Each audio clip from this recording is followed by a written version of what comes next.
No início Deus criou os céus. Estou prestes a compartilhar algumas coisas espirituais que eu gostaria que você compreendesse. Note que Ele não criou apenas um céu. Se você olhar no hebraico, é realmente plural. Céus, significando reinos. É por isso que Paulo diz: eu conheço um homem que foi até o terceiro céu. Isso significa que há muitos. Então Ele criou camadas e mais camadas de dimensões espirituais. E nessas dimensões Ele abençoou o homem. Em outras palavras, Deus sabe que há uma demanda sobre o homem.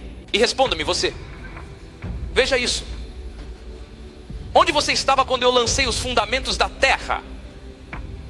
Então sabemos que Deus está falando sobre o início de tudo. Lembre-se que no livro de Gênesis, Ele já nos disse que criou o céu e a terra. E eu disse que a palavra céu é plural. Isso significa que existem muitos céus. É por isso que o grande pregador diz que Ele estendeu a mão para o nada, porque não havia nada que Ele tivesse criado para alcançar, e pegou algo que não estava lá, porque não havia lá que Ele tivesse criado, e manteve algo fora do nada, porque Ele não havia criado os materiais brutos para tirar alguma coisa do nada. Então Ele formou a terra sem nenhum ponto de referência, porque Ele nunca tinha criado outra terra. Então Ele a colocou em um local chamado ali, e disse para ela permanecer ali. Ele não tinha criado aquele ali para ela ficar. Quem colocou a pedra angular?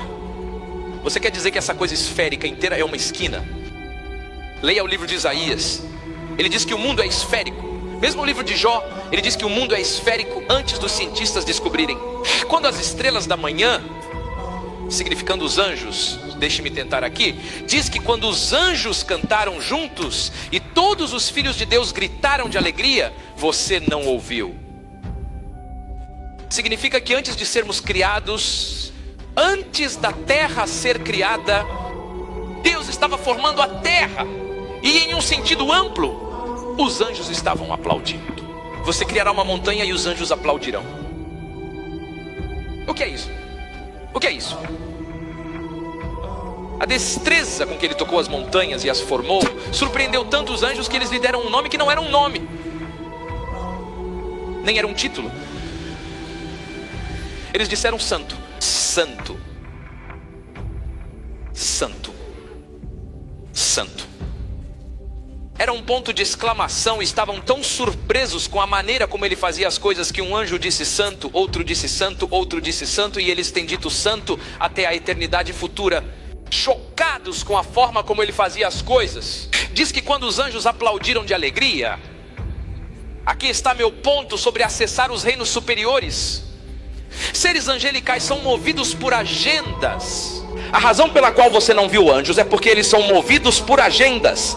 Qual é a agenda que você está seguindo para que um anjo possa ser movido por uma agenda?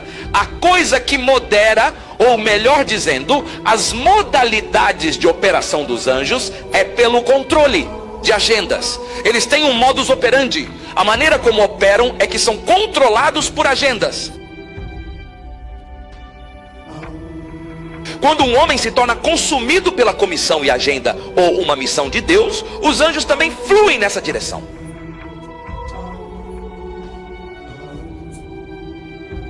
Eles não vêm a você porque você é um homem de oração. Eles não vêm a você porque você dizima. Eles não vêm a você porque você jejua. Eles não se manifestam porque você faz qualquer coisa. Eles se manifestam quando sua agenda corresponde à agenda que eles têm. A promoção de agendas é a razão pela qual anjos se manifestam, demônios se manifestam. Quando você vem aqui e diz: profeta, ore por mim, eu tenho um problema na minha família, as pessoas não conseguem fazer isso, não conseguem fazer aquilo. Eu sei qual é a agenda da sua família. Eles não estão vindo a você porque você é apenas azarado. Eu não sei o que está acontecendo, eu simplesmente sou azarado. Não, você seguiu uma agenda que parece com a agenda do diabo, e os demônios foram atraídos pela agenda do diabo. Então eles vieram até você. Você é um influenciador no reino do diabo. Então o que você está influenciando com sua agenda corresponde à agenda dos demônios. Então os demônios são atraídos para o seu ambiente. Por que você está lutando financeiramente? A agenda. Por que Deus daria um recurso apenas aos israelitas quando eles estão saindo do Egito e não há água, não há comida que ele planejou para eles? Ele apenas lhes deu ouro. Onde eles podem comprar com ouro no deserto? Porque a agenda deles era pobreza. E a agenda nunca foi chegar à terra prometida para Deus. Eles estavam fazendo isso por si mesmos. Então, quando chegaram ao deserto, tornou-se difícil. Eles disseram: o que podemos fazer? Eles disseram: agora pegue o ouro, crie um bezerro que nos conduzirá de volta ao Egito.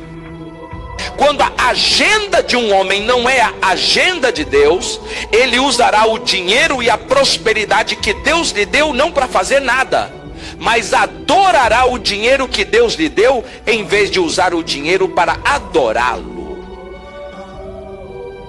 A maioria de vocês adora dinheiro. Vocês podem fazer qualquer coisa por dinheiro. Vocês podem morrer por isso. Imagine você indo para o trabalho e chegando na hora. Igreja, esses caras entendem isso. Uma hora antes do chefe chegar, você já está lá perguntando onde está a cadeira e limpando a cadeira dele.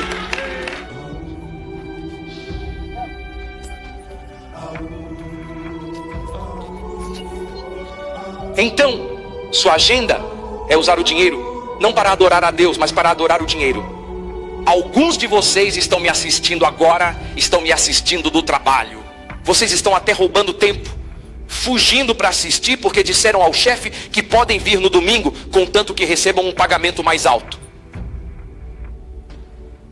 Vocês estão literalmente adorando o dinheiro. Quando as pessoas têm uma agenda diferente da agenda de Deus, demônios são atraídos, anjos também são atraídos por uma agenda relacionada ao dinheiro, com Deus. É por isso que Moisés disse: se você não for comigo, eu não irei. O que ele está dizendo? Ele está dizendo que o único ambiente seguro é quando Deus está envolvido. Se ele está no local, eu irei. Se ele está neste lugar, eu irei. Porque o ambiente que torna um homem seguro é o ambiente onde a presença de Deus está.